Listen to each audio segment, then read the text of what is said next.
You're listening to Shoot the Hostage. I'm Sarah. And I'm Dan. We're a movie-obsessed couple that delves into a different film each week based around a theme. This season the theme is aliens, and we're covering 8 extraterrestrial-themed movies. Shoot the Hostage contains explicit language and mature content, as well as major spoilers for the chosen film. We really hope you enjoy listening and stick around.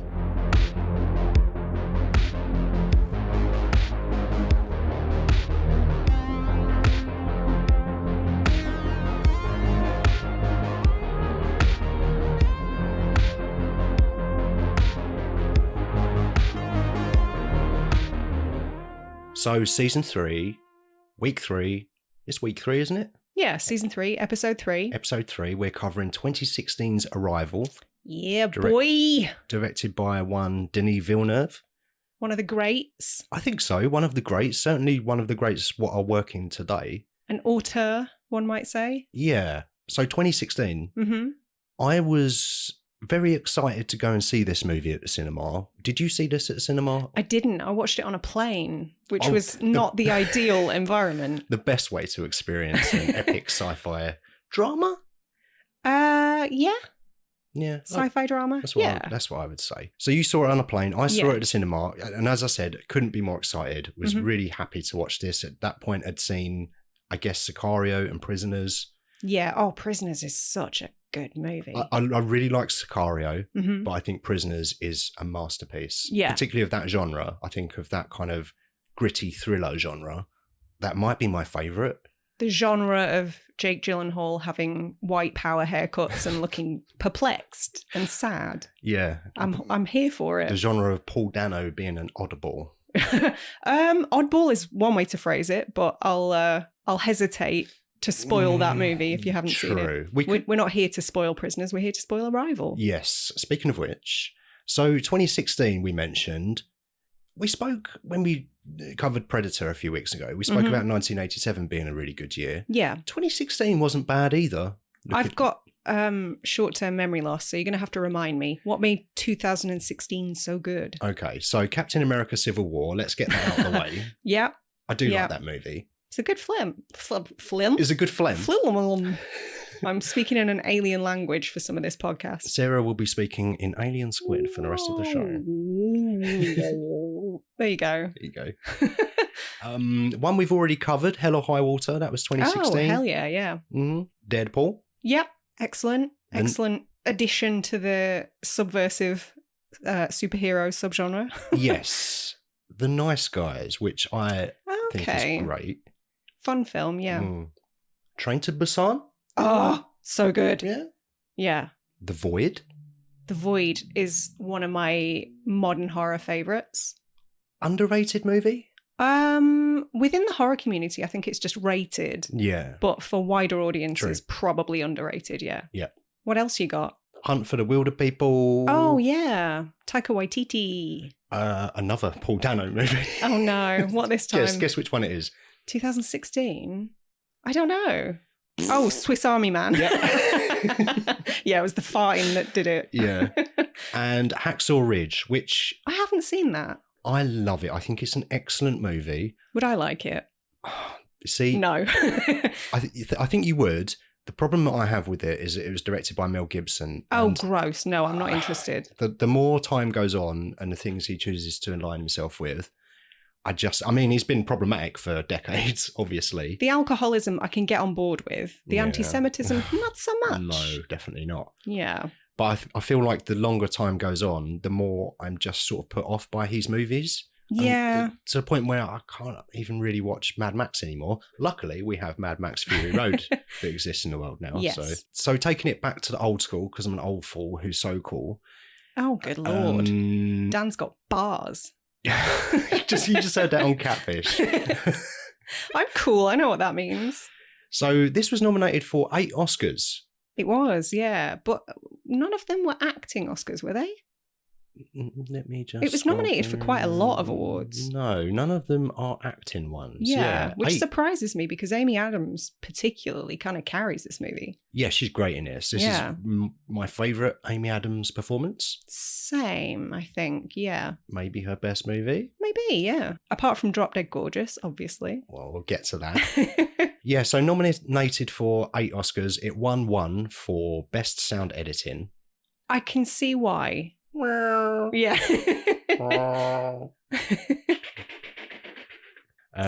Some superb mouth foley there. Yeah, thanks.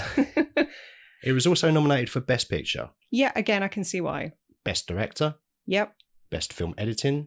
Okay. Best Adapted Screenplay. Oh, yeah. It's 2 in a row that have been based on a book.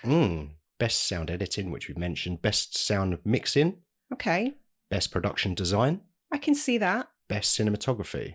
Yeah, it's the cinematography is unusual because it's so dreary, but it is excellent. It does work. Yeah.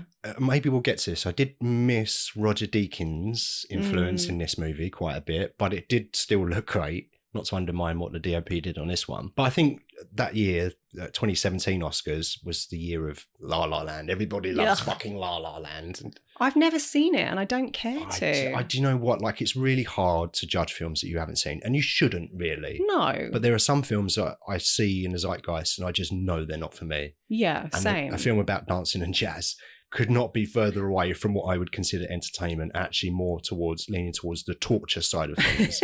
Which is curious because you're a big fan of both Emma Stone and Ryan Gosling. I know. And if even they don't sway you to be able to watch it, then there's no hope. And Damien Chazelle as well. I think he makes fantastic movies. Yeah, Babylon was great. Yeah, I enjoyed Babylon. I enjoyed more Babylon. than most. Yeah. The budget for this was 47 million, which okay. is money well spent, I think. Yeah, if you compare it to the mega budget films that have been coming out in the last couple of years, then yes. Yeah, I know. I always think this, like 47 million is a lot of money. It sounds like such an astronomical number, but when you compare it to the 200-300 million that are being spent willy-nilly these days on just studio dumps. Just green screen nonsense. Yeah. Yeah, and green screen is something that Villeneuve has a real issue with. Oh, does We'll probably get into that. It grossed 203 million worldwide, so it was a big success. Yeah. 8 Oscars. Everyone loved it. Oscar noms. 8 Oscar nominations, I beg your pardon. Won one of them, and everybody loves it. Yeah. So before we get into talking about the movie, have you got a little synopsis? I have a very short one from Letterboxd, yes. All right, well, shall I do some filler while you're finding it? No, I have it. Oh, I'm prepared. How dare you? So, taking place after alien crafts land around the world, an expert linguist is recruited by the military to determine whether they come in peace or are a threat. Succinct. We like succinct. Alternative synopsis? Oh, God, here we go. Is this going to be a thing now? I don't know, maybe. It's not as good as my Man and What Fell to Earth one, so don't get too excited. You haven't shoehorned Bowie song titles into this one, have you? No, maybe I should. Maybe that should be the thing. Get Bowie songs in every single one. Alien squids travel to Earth on space eggs to have a chit-chat and make Louise remember the future. Spoilery, but yes. Right? Yeah. Well, we did give a spoiler warning at the top of the show, so... No, I know, but if that was the synopsis... I'm not writing them for media outlets. This is just for us, between us and our 3 listeners. It's a good job because I don't think media outlets would pick that up. Crew. Denis Villeneuve, French Canadian. Ensemble, Sicario. Prisoners, which we've mentioned already. Polytechnic. Enemy. I nearly said enema. Freudian slip there. Enemy. Blade Runner 2049. Yeah. The super. Don't you dare. Don't you fucking dare. That's controversial in this house.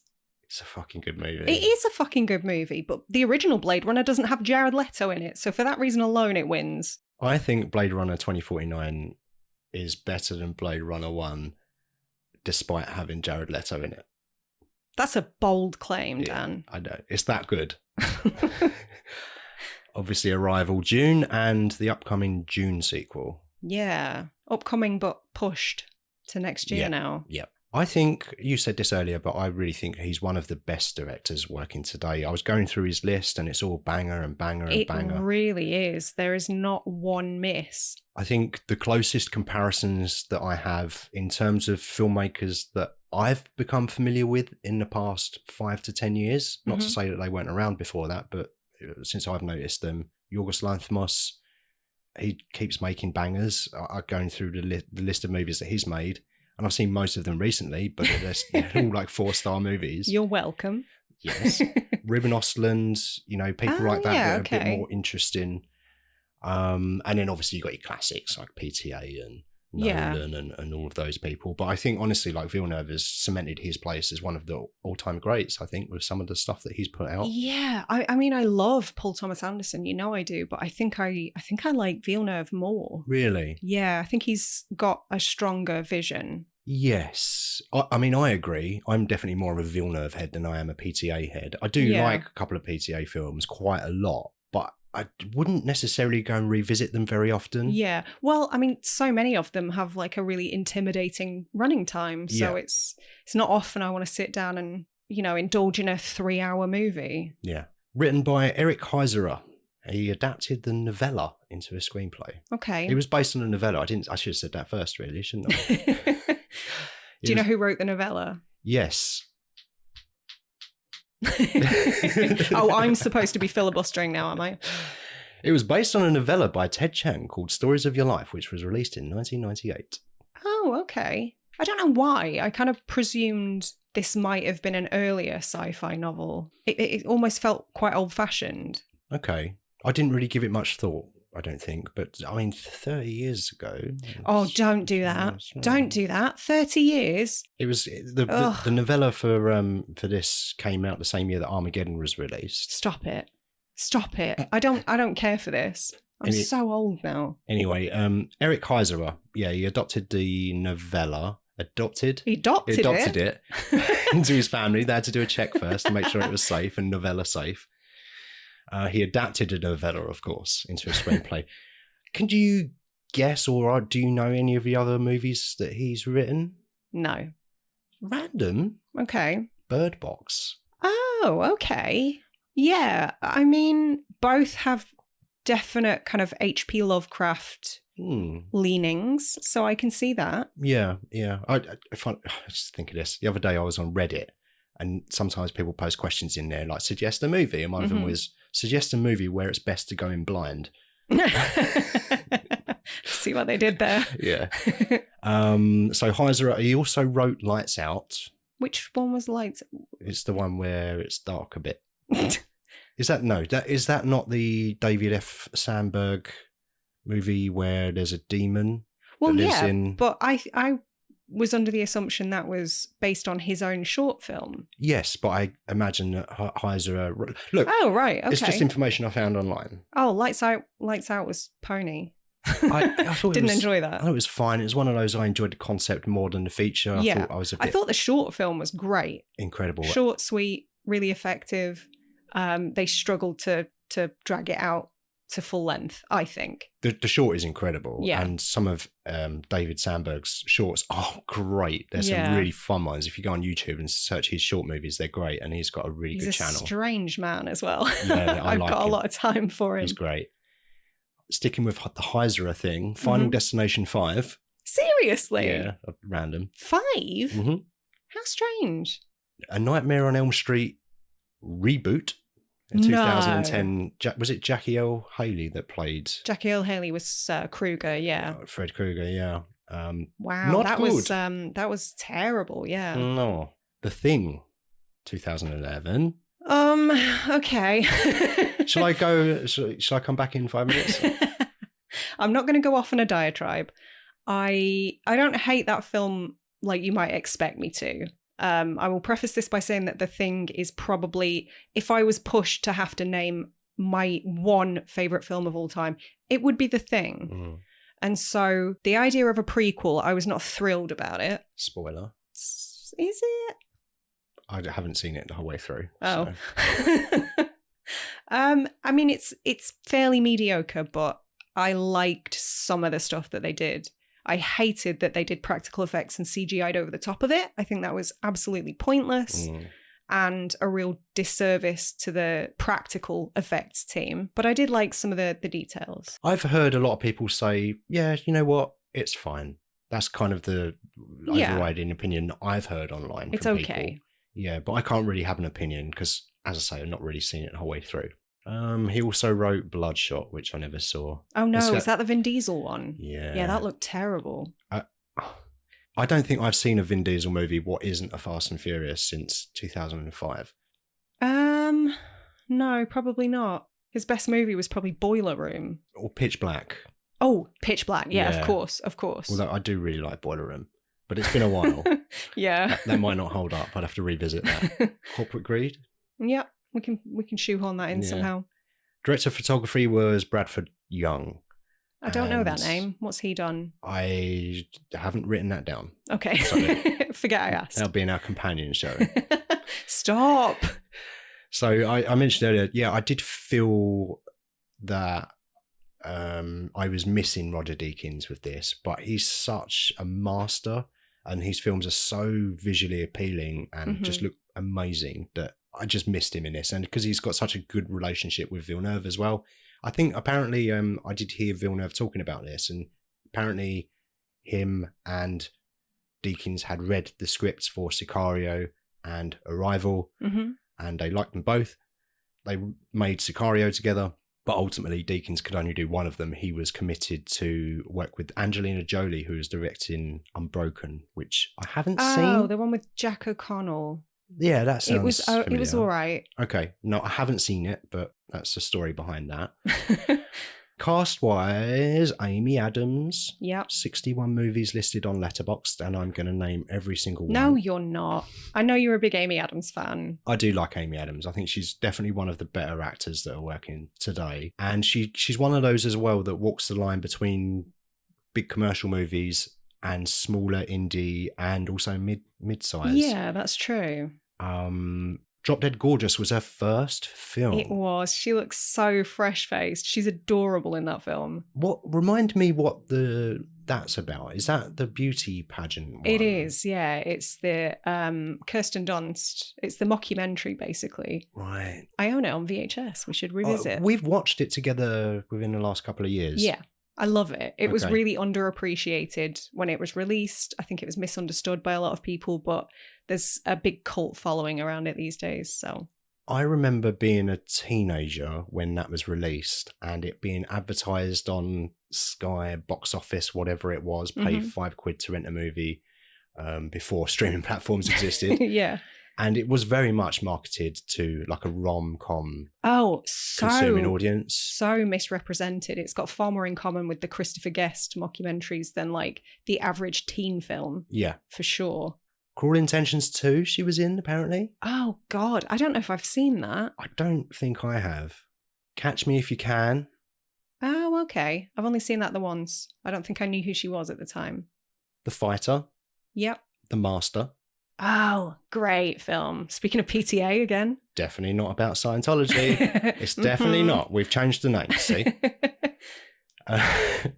Obviously, Man of Steel. Yeah. Probably my least favourite of her work because there's not much room for character development, I don't think. I think she's a very strong presence in it, yeah. But she doesn't get much to do. No. Yeah, that's my biggest complaint with it.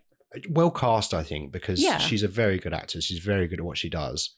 So you need, if you've not got much on the page, you need someone like that, I think, to really make them stand out a little bit. Yeah. But bit of a thankless role, though. She was in Her, apparently, I've written down, but I don't remember her in Her. I don't. American Hustle. I didn't really care for that one. I thought that was rubbish. Vice. Okay. Nocturnal Animals. Oh, Nocturnal Animals is great. Is it? Yeah. I haven't seen that. Really good film. Okay. So I've just got 57 more films to name. No, let's move on. The other person in this is Jeremy Renner. Oh, the way you said that. Jeremy Renner plays Ian. He does. And we're meant to buy him as a theoretical physicist because he wears tiny spectacles. Just tiny little glasses hanging off of his nose. He puts them on and you go, scientist. Yeah. You sound incredulous. I will talk about this, but that's my least favourite thing about this movie is Ian. Okay. I think he's a bit of a tool. All right. And it's Jeremy Renner. But he's a weird one, Renner, because I love The Hurt Locker. I think it's an incredible movie. And he's brilliant. Fantastic. Yeah. Never better, in my opinion. That was the peak Renner. 28 Weeks Later, which I think is a very solid sequel to that classic zombie movie. Obviously Hawkeye, all of the Hawkeyes, he's just doing his Hawkeye thing, being Hawkeye at people and doing a quip. Mission Impossible 4 and 5. Oh yeah, he was all right. He's quite forgettable in those, wasn't he? He was kind of fun. He had some okay lines, but yeah, a little forgettable. Yeah. And he didn't come back because he probably was sulking that Tom Cruise wanted to carry on making Mission Impossible movies until he was 112. I do believe he'll live that long. I know you're joking, but well, I heard that he signed a $1 billion contract for that role. So, has he? Yeah. The Town. We're forgetting The Town. I love The Town. Great movie. Yeah. Great movie. Serviceable Boston accent. Oh, God. Yeah. Wind River wasn't bad. Wind River was great. Wind River was pretty good, yeah. Yeah. He did some really interesting stuff earlier on in his career as well. Like, he was in a film called Neo Ned where he played like a Nazi skinhead, basically, which was... it's not the best film and it's not the most sensitive portrayal, but it was interesting for sure. He played Jeffrey Dahmer. Dahmer is one that I forgot about. Yeah. Yeah. So he had an interesting early career. Okay. More so than the latter half, I think. Well, I think the thing that he's probably most well known for these days is, of course, the Jeremy Renner app. Oh, no. Oh, God. I've forgotten all about that. Yeah, the app that was so bad and such an obvious cash grab that he cancelled it because of the relentless trolling. I mean, come on. You deserve to be trolled if you... Oh, yeah, 100%. I still think that it's just someone that was close to him that convinced him it was a good idea and he went along with it. But they were lying. It was so ill-informed. But I'm so glad that it exists. But now whenever I see him, that's the first thing that I think of. See, I think of his really cringe music career. What? Oh, yeah. Like, not cringe in the realm of Vin Diesel. I was going to say, did Vin Diesel it? No, not that bad. He can actually sing, but it was pretty bad. Oh, this is ringing bells. I've just dribbled on myself. You've never been more attractive to me. Oh, my God. I feel like Bill Duke. It's so warm in this room. I'm sweating buckets. We are recreating Predator right now. Turn around. Oh, my God. Yeah, what were we talking about? Jeremy Renner. Yeah. Well, we're about ready to move on from Renner, music I think. career. But no, isn't he like a country and western or rock guy or something? Yeah, like an alt rock. Oh, it's just so cringe, though. Okay. Forrest Whitaker is in this movie. I think this is one of my favourite Forrest Whitaker performances because he definitely has a tendency to chew scenery. But he was great in this. He was quite understated for him. Interesting. Yeah. Do you not agree? I think he's great. Mm-hmm. I don't think he's got much to do on the page. No, he doesn't. He could. There's a number of people who could have done that role just as well. I think that he's very good. I do think he brings something else to the role that someone else might not have brought. But yeah, I think his role was a little underdeveloped. Okay. However, it's not his movie, so I'm not that bothered by it. But he was great. Obviously, he was in the wonderful Battlefield Earth. So if that's all he did, I could sleep happy. Michael Stuhlbarg. Yeah. Call Me By Your Name is the guy that does the speech, right? Mm-hmm. God, we've spent 20 minutes on preamble. We better get into it. Let's get into the movie. So obviously, this starts at the end. It starts with us being introduced to Amy Adams' character, Louise Banks. Yep. And she is raising a child who gets sick and dies. Yes. We don't know if it's the first time you're watching it. I guess you would assume that it's a flashback. I didn't. I think that I had an idea that it might be a flash forward just because I kind of expect the unexpected sometimes with these films. I didn't know what to expect. Okay. So I kind of went into it expecting a linear, because I didn't know it's going to be about like the fucking paradox of time and all of that. Like, I'm not going to pretend that I understand or have a decent grasp on any of that scientific shit. My brain doesn't work that way, so you might have to give me some grace this episode and explain some shit to me. But I think I just went into it expecting more of a linear narrative. So, and I think they play it that way on purpose. I think it's played like a flashback. It's even kind of... No, I disagree. Oh, right. I'm disagreeing with you. Okay, well, I'm disagreeing with you then. Yeah. Let's move on. That's how arguments work on the internet, isn't it? Sure. I disagree. So do I. Bye. But I thought of it as this tragic thing that had happened, and that kind of informed her character going forward. That's what it felt like on first watch. So you thought it was a flashback? No. You thought it was a flash forward? I thought it was happening. I thought we were introduced to this woman. She had a kid. The kid died. Yeah. And that informed her character because she was kind of a bit of a recluse. Oh, she was single. You know, some of that made sense to me. And I thought, like, she took on this job when Forrest Whitaker comes to see her after the aliens have not quite landed, come close to landing on Earth. So I thought maybe, she's lost her kid. She's got nothing else to lose. So of course she'll go and do the job. Okay. So in your mind then it started at the beginning and ended at the end. Well, obviously things get revealed throughout the movie. Yeah, of course. Yeah. Okay, fair enough. So for me, it kind of played like it was trying to make you think it was a flashback. Right. You're smarter than me then. Well, it wasn't. It was a flash forward, but it could have been a flashback depending on how you perceive time. Oh God, If you remember the future, is it a flashback or a flash forward? Anyway. I'm already confused. Yes, but we learn that she loses the child, Mm-hmm. and you're unsure of the kind of the timeline of events while you're watching it for the first time. She's a lecturer at a university, Mm-hmm. and there's a lot of interesting shots of her walking through the university.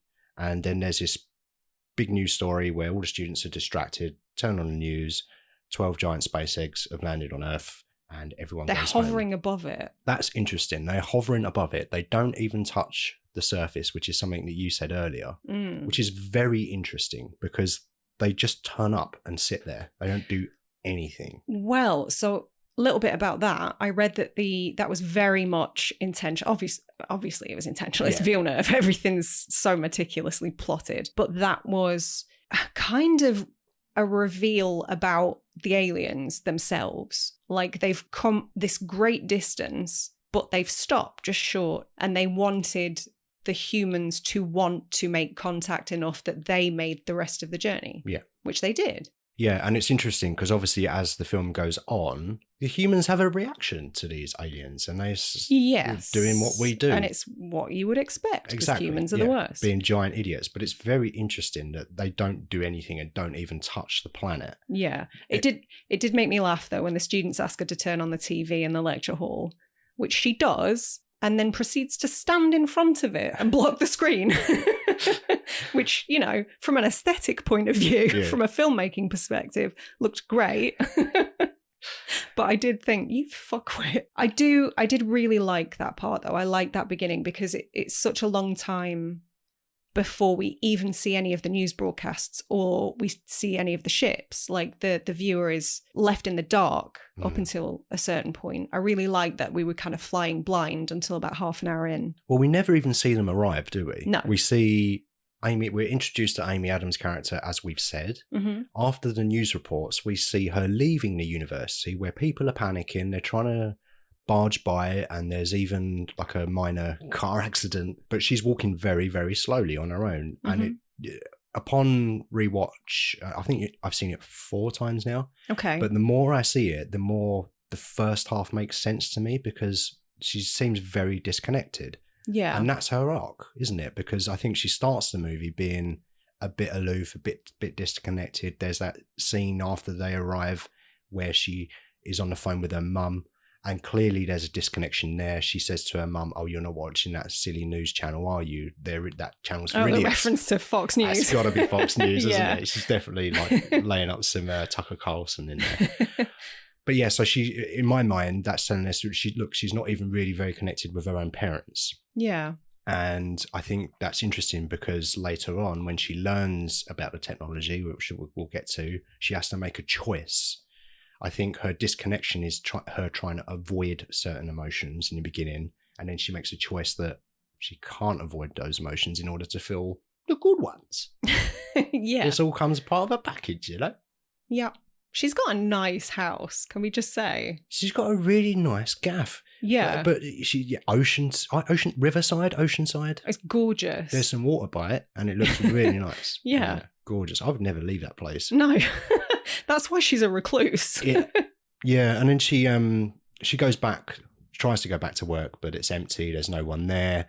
There's also news reports saying people are panic buying water and food and stuff, but no mention of anyone robbing toilet paper. No one saw that coming, did they? No. Villeneuve definitely had a better opinion of humans and what they would devolve into. Of all the things, toilet paper. I get it's that. Old news now, but I just every now and again I think about that and I'm like, why?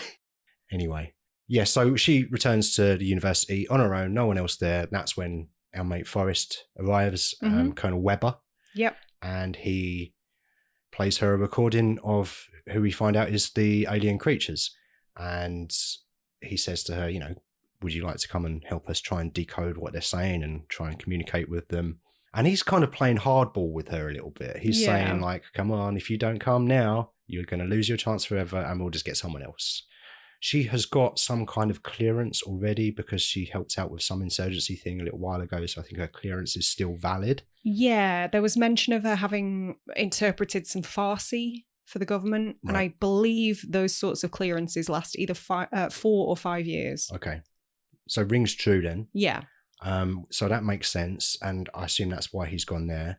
But he does threaten that he can walk out and go and get someone else. And she says, oh, are you going to get Danvers? Yeah. And she says to ask him what the Sanskrit translation for war is. Anyway, later on they have another conversation and she says, you know, did you speak to Danvers? And apparently Danvers said that the translation for war is, it means an argument. Right, okay. And Louise says, no, it's a desire for more cows, which is a fantastic piece of dialogue because that is just, she's a linguist. Mm-hmm. This is all about communication. This is maybe the strongest or the most obvious theme. There's a few, like The Man That Fell to Earth last week, there was 100 different themes or things you can think about. In this, there's a good solid 5 or 6, I think. Yeah, I think, and the fact that communication is so important, I think that's the strongest one. Yeah. That's the thing that's running throughout the whole thing. That's the overarching theme, yeah. Yeah. And then she gets on the helicopter and that's where she meets... the scientist. The scientist, Ian, yeah. It's interesting because he's asleep when she first gets on that helicopter. Mm-hmm. And I thought nothing of it first 3 times I watched it. And the 4th time I watched it, because I did think something of it. I thought, that's weird. Was he acting or did he just fall asleep on set? But I thought about it and I thought, actually, you know what? Because he's asleep on a helicopter and when he wakes up, Amy Adams is just sitting there, kind of playing with perception of time a little bit there. Events are happening while you're not conscious. Okay. I just thought that has to be deliberate. Yeah, that makes more sense to me after I had general anaesthetic yesterday. Woke up and an hour was missing. Yeah, because you just become conscious and things have suddenly happened. Mm-hmm. We all experience time differently when we're sleeping every single night. Yeah, and then they proceed to go to this makeshift lab to get onto one of 12 ships and start conversing with the aliens and decoding and communicating, try and figure out what they're trying to tell us. Okay, I believe in the book there were, I think, over 100 ships. Oh, really? Yeah. Ooh. So they really reduced it. And I'm not quite sure, like we had some differing views on this, didn't we? Because I wasn't sure if they'd picked the 12 locations with the 12 best linguists to have the best possible chance. But then if they can see all of time, then they must have known which one would figure it out. So I think your theory about them kind of forcing maybe the 12 biggest military powers to work together, or the 12 countries that had history with one another and, you know, there was some feuding or some conflict in the past, or I don't know. It's interesting though. I definitely am of the opinion that they just wanted to force the humans to work together because the way that they see it from the squid's perspective, we are all children. You're just going to call them the squids. Yeah, like. The heptapods. Like, come on. But from their perspective, and they're correct, we are children, we're infants, we panic and we fear what we don't know, and we react in the way that the humans reacted in the movie. That feels very real to me. Like, that's the way that we would act. This could be a threat, let's preemptively destroy it. And they know that, and you're probably right, because if they can in fact perceive the whole of time, and whether it's localized to each being, they can only see their own time throughout their own lifetime backwards. That's kind of let's not get into that yet. But I do think you're right. Obviously, the heptapods that meet Amy Adams must know that she's going to figure it out. Yeah, I think so. They have to, right? Yeah, but I do think the 12 ships are... I don't know if it's... It just has to be relevant. Yeah. I don't know if it's the 12 biggest superpowers, but it's... I mean, you've got a China, you've got a Russia, you've got South America. Devon. Yeah. Random. But yeah, I think you asked me if maybe there's a military base in Devon, and I did wonder. It could well be. Yeah. Wondered if it was relevant somehow, because I feel like Villeneuve doesn't do anything by chance. Nothing is accidental. No. So I'm inclined to believe that there's a concrete reason for those choices. Yeah, absolutely. But I think, without going too much into it, I think it's basically just saying, come on, kids, you need to work together, otherwise you're not going to get through it. Share your toys. Share your toys, yeah. Yeah, because they very much know that we're very immature as a species, right? And they know we need to grow up. There's even a piece of dialogue where one of the soldiers in the base is watching like an Alex Jonesy type, the YouTuber, scaremongery, Shapiro, Matt Walshy kind of don't trust the others type content. We fight at dawn. Yeah, exactly. And he gets sucked into it. Yeah. And he's on the phone to his partner at the time, and she says, I'm very scared, I'm very afraid. The children are asking, are the monsters going to kill Daddy? And that just stuck with me, because that's very purposeful, saying the children. That's us. Yeah. You're not wrong. Yeah. And then they get sucked in, and obviously he tries to sabotage things later on in the movie, which is... it just feels very realistic. I really enjoyed the design of the ship, the outside and the inside. The shell. Yeah. Which is a way better name than the Tic Tac. Yeah. The shell. I like it. A Muamua. That's another one. Okay. Never heard that before. Well, that's the big flat thing that Avi Loeb thinks is a spaceship that flew through our solar system. Okay. Let's not go down that rabbit hole. Yeah, you watch some real fringe stuff on YouTube that I'm not familiar with. Not fringe anymore. Well, yeah, true. You're true. Yeah, you're right. The design of the ships is very unique. Yeah, and the aliens as well. Like, this is it's an odd one. There's nothing else quite like this in terms of production design and the story that they're telling. Yeah. I think it's.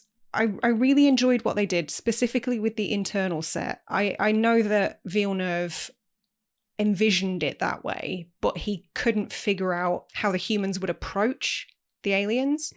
And then somebody came up with the idea of gravity shifting. And they were like, that's really convenient. Let's go with that. Perfect. And it all worked out. But it looked great. It looks great. It's a very effective way to show you. Obviously, we know that these characters are entering into an alien spacecraft, but what better way to really show you without Ian going, that just happened, which I fucking hated.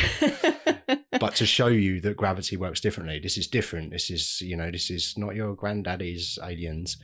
But yeah, I did not care for that line. I don't know if that was improv or what, but... No, I saw you physically cringe. It just felt very Marvel to me. It felt out of place in this movie. Yeah, it didn't feel highbrow sci-fi. It felt out of place. It felt very Renner. Yeah. And I did not care for it. No, that's fair. But before we move on from this, right? They parked scissor lifts below the spaceship. Oh yeah, you had an issue with this when we watched it. Yeah, because if you operate a scissor lift, right? Okay. When you're doing the RAMs, the risk and method statements. I would just like to point out, I'm nodding and smiling, but I don't even know what a scissor lift is. I'm just going with it's that platform that she stood on to get into the ship. Sure, yeah. When you're not allowed to operate it when there's someone on the platform, because they'll probably fall off uneven ground. So why not just park it underneath the hole? I don't get it. The people have already been in there. They know where the hole is. So why not just park it there is my point. Okay. Pedantic, but all right. I'm cleansed now. And then we get into the middle act of the movie, don't we, where Amy Adams is slowly starting to build a relationship with Abbott and Costello, as they name them. Yeah. I like that a lot of the methodology that the humans use in order to sort of figure out if this environment is safe for them are really archaic methods, like taking the canary with them, which is what people used to do in the mines. You know, if anything bad happens to the canary, it's time to vacate.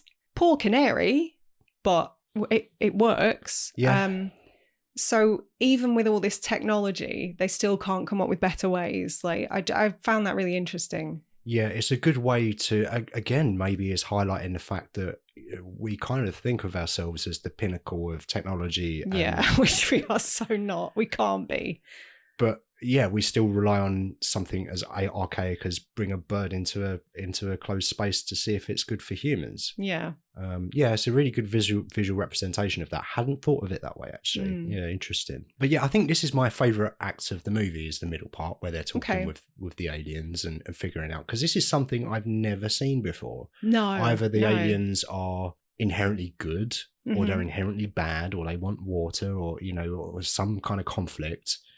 They can communicate or they can't communicate. But I don't think I've ever seen anything where they're starting from scratch and you actually see how to say hello and introduce yourself. And I thought that was fascinating, because how... Human. And where do you start? I guess you start with human. Human. I am human. Yeah. And we kind of learn that they don't communicate with sounds. The sounds that they make don't have anything to do with the... do we know that for a fact? I mean, I think is that something they just couldn't figure out? Because I mean, it was mostly like whale song, wasn't it? Yeah. There were a number of like real world animals that were used as the inspiration. Obviously, like elephants were a big part of the physical manifestation of them. But yeah, whale song, which I really, really liked, because I mean, space and the ocean are often compared, aren't they, in terms of how fucking terrifying they are, how little we know about what's down there or up there. We can't breathe in any of them. Yeah, so I kind of really like that parallel. Yeah. I thought that was a good move. I think, I'm pretty sure in the movie they say we don't think there's a correlation between the noises they make and, you know, the images they're producing, which is their communication. Right. I've got a theory that maybe they can't detect sound. Maybe. I don't know. Maybe there's something in the movie that disproves that theory. But I don't know. I had the thought maybe the ink that they're spraying and creating these circle symbols as their method of communication is maybe some kind of really advanced form of sign language. Maybe they could never detect sounds, so they always had to use some kind of visual way to communicate with each other, and it's just that's the way that things kind of evolved. I mean, I didn't see any ears. No, they didn't show us any ears. Lots of legs, but no ears. So I'm going to go with that. I'm going to go that they can't hear a thing. Okay. And that's canon.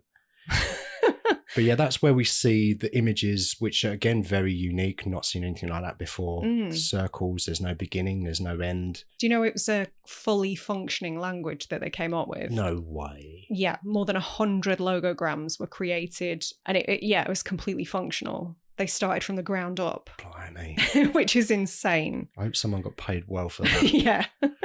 They looked a lot like, you know, when you have a cup of coffee and you spill a bit and then you leave it on a piece of paper.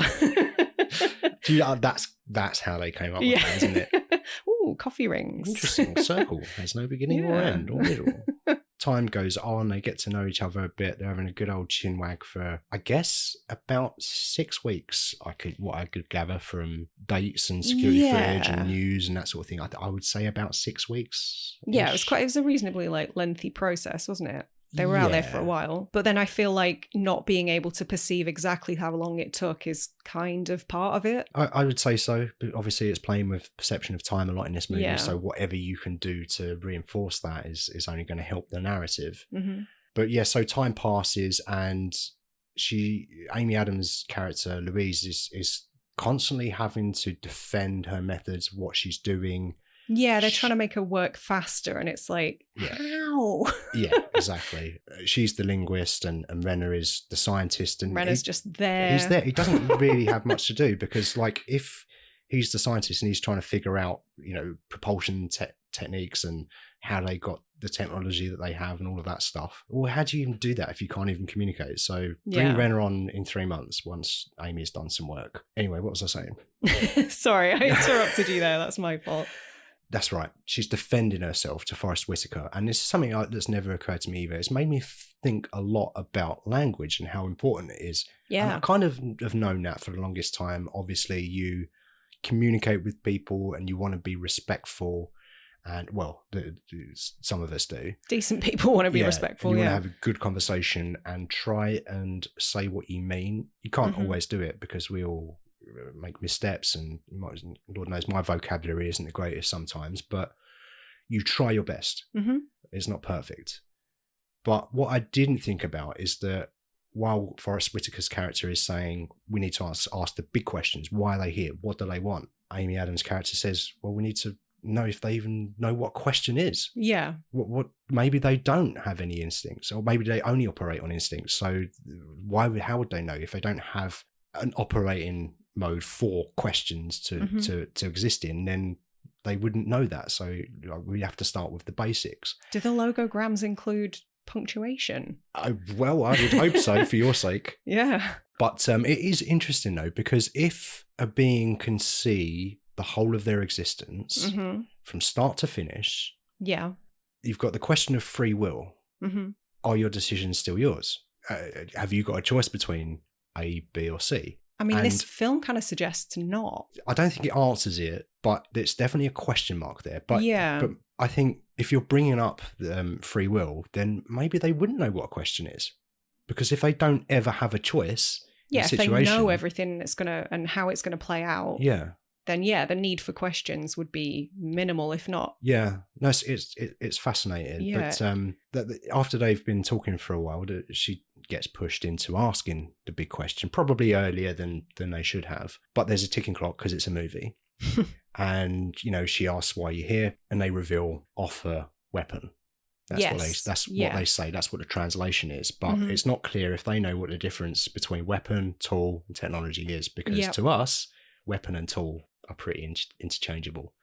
It reminded me of 2001 with the bone and the very start. The first tool is a weapon. Yeah, and then that's when humanity proper loses it. Yeah, and they're really scared. Well, they make the worst possible assumption. They jump to worst case scenario, which a lot of people would do.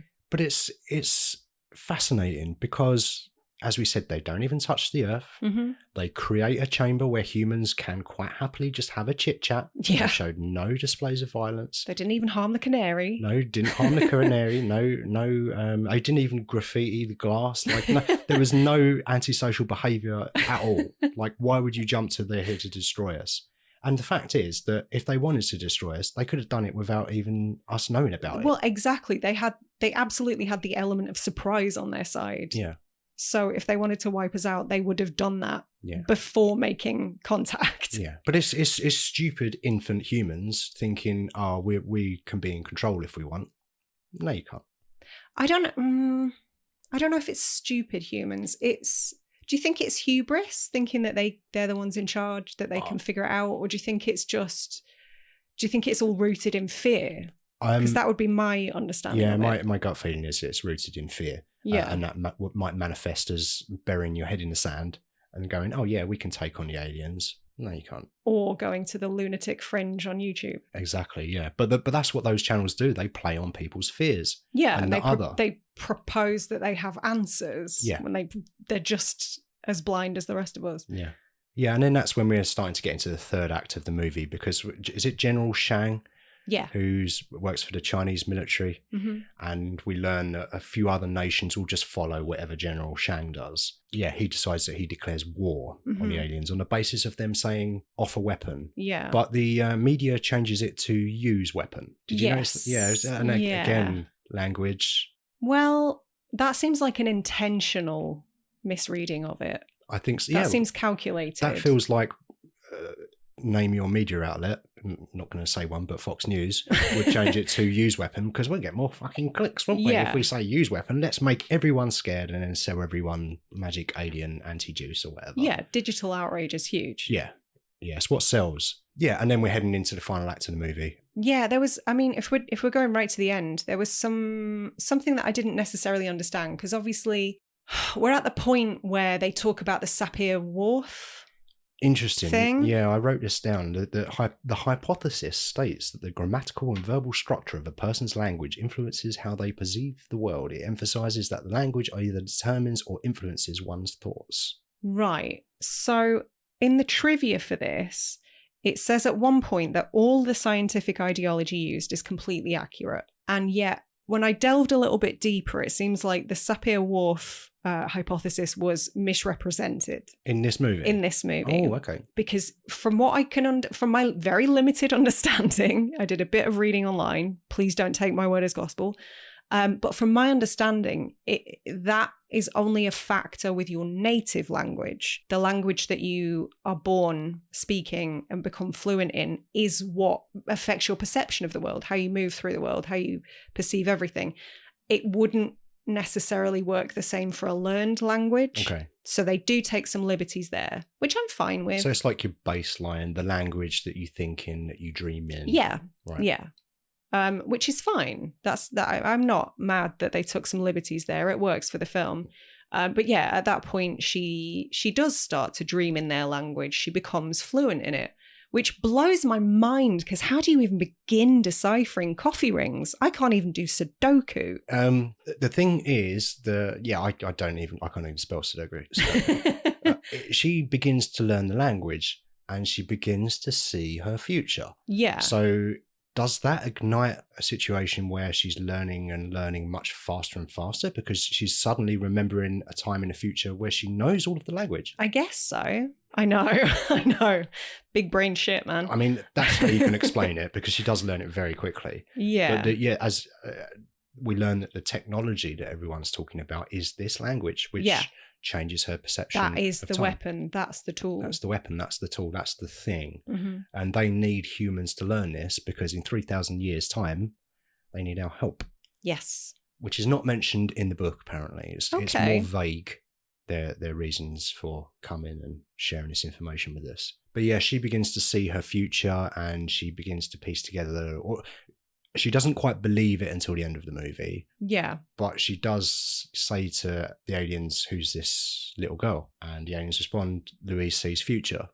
Yeah. But yeah, I don't think I realized on first watch that the scene where she's talking to General Shang at some black tie event, some gala, and she seems confused because he's saying, "Oh, you made the call to me, you put this in motion, you saved us." And she looked really confused, but I hadn't realized that was the flash forward. That was her seeing forward in time at that point and realizing, oh fuck, this is what I have to do. Yeah, I think that's maybe 18 months in the future. Yeah. I don't know where I've got that number from. But there was, I don't know if you noticed, there was a flag in the background with one of these symbols on. There was draped. I didn't notice. As part Interesting. of the set decoration, yeah. But it was quite blurry. You can see it. But yeah, I think it's some 18 months on, and she is very confused. And General Shang says, "I think I'm supposed to show you this, my phone number," because he says, "You called me." Yeah. "But I don't have your number." "Well, there it is. Yeah. I'm showing you now so you can remember it 18 months ago. What? Yeah. Yeah. Yeah. Do you know one of the things that she says, because basically something that I thought was quite a nice touch is that when she's speaking Mandarin on the phone, we don't have subtitles, which is an interesting choice, but one that makes absolute sense within the context of the film. Like, we're supposed to be a bit in the dark, but apparently one of the translations was, "In war, there are no winners, only widows." And that's the thing that kind of clinches it. That's what apparently General Shang's wife had said to him on her deathbed. Yeah. She repeated those words. And I guess it was one of those situations where no one could have known this, and that's what convinced him. Mm-hmm. He does seem to change his mind very quickly. Go from, let's kill them all, to, I seem all right. Yeah. Benevolent, but good. Story. Yeah. And it works. It works in the narrative of the movie. And it does. And it's quite a quick wrap up from that point. But there's a lot of revelations in that. I think maybe too many would be my only criticism. I would prefer this if it was a little more ambiguous, I think. Mm-hmm. I love the middle act of this film. I think it's the strongest. Yeah. I would happily watch another 40 minutes of Louise talking to Abbott and Costello. Yeah, that was really compelling. It was great. It was so original, not seen it before. The set design as well. I think most of the budget went into that set. I mean, they must have. Yeah. I think I heard that Villeneuve said on an interview that just the amount of lights that they needed in that scene was insane. The VFX work is great. Yes. I love the creature design. It's just so different. And I think this is a pretty great movie.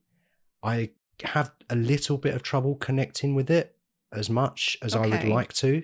Is that on an emotional level because of the start is the ending, is the start is the ending?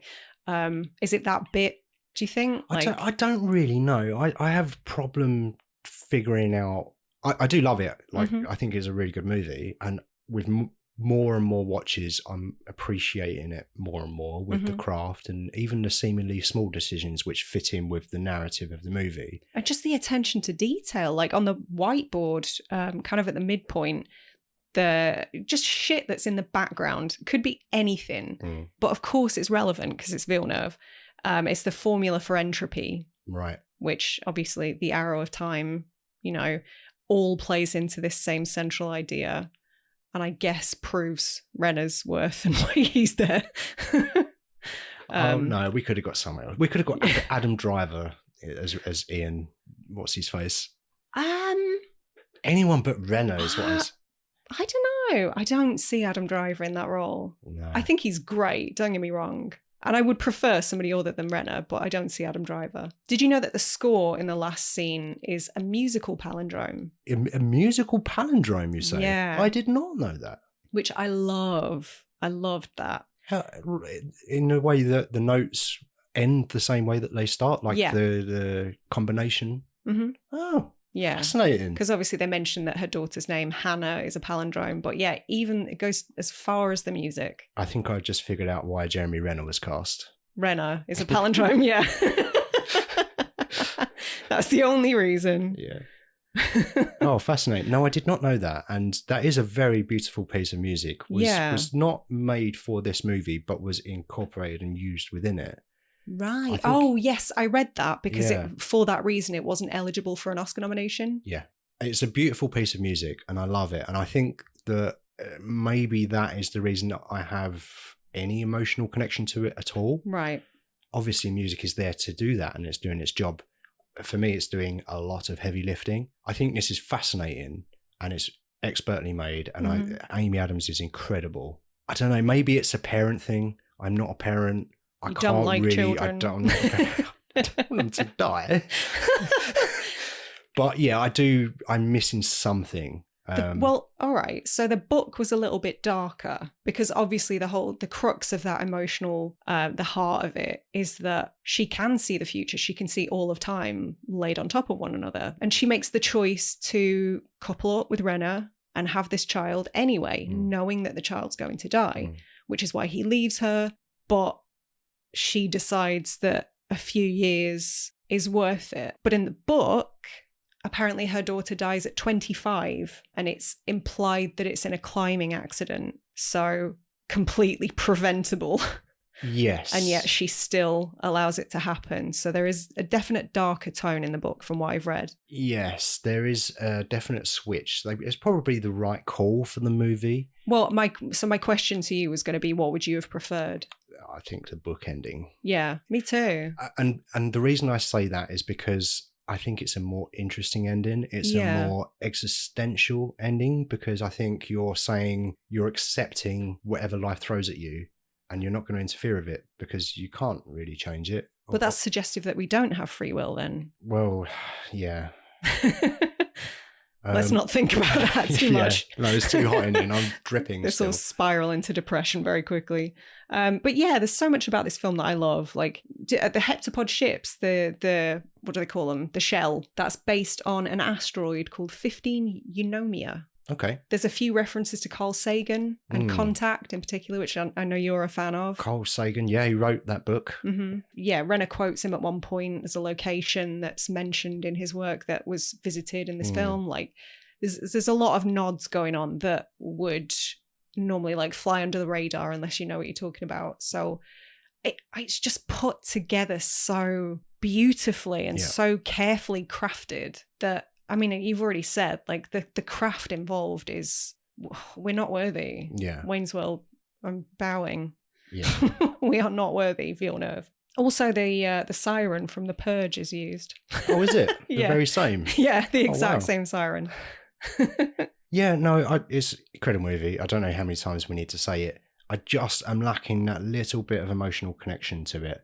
And, you know, I think I enjoy Interstellar. I have way easier time connecting with that.